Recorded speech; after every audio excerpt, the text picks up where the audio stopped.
My name is Dr. Anthony Levatino. I'm a practicing obstetrician-gynecologist, and I've performed over 1,200 abortions.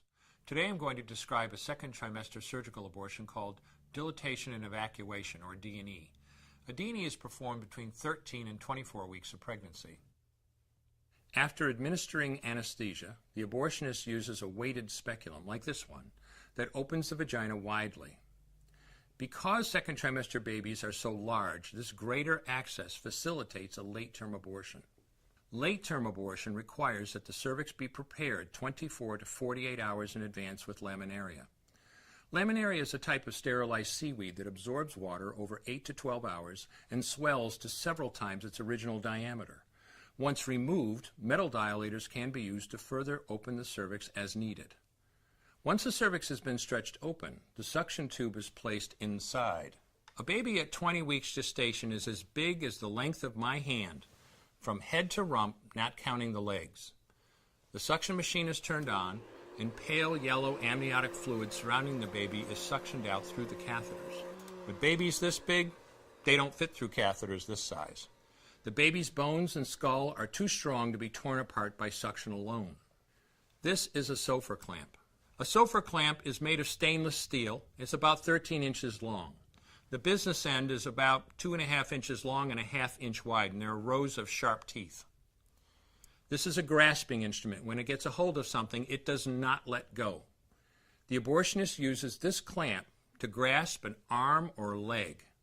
Once he has a firm grip, the abortionist pulls hard in order to tear the limb from the baby's body. One by one, the rest of the limbs are removed, along with the intestines, the spine, and the heart and lungs. Usually the most difficult part of the procedure is extracting the baby's head, which is about the size of a large plum at 20 weeks. The head is grasped and crushed. The abortionist knows he has crushed the skull when a white substance comes out of the cervix. This was the baby's brains. The abortionist then removes skull pieces. He removes the placenta and any leftover parts of the baby with a curette, scraping the lining of the uterus for any remaining tissue. The abortionist then collects the baby parts and reassembles them to make sure that there are 2 arms, 2 legs, and all the pieces. Once all the parts have been accounted for, the abortion is complete. For the woman, this procedure carries a significant risk of major complications, including perforation or laceration of the uterus or cervix, with possible damage to the bowel, bladder, and other maternal organs. Infection and hemorrhage can also occur, which can even lead to death.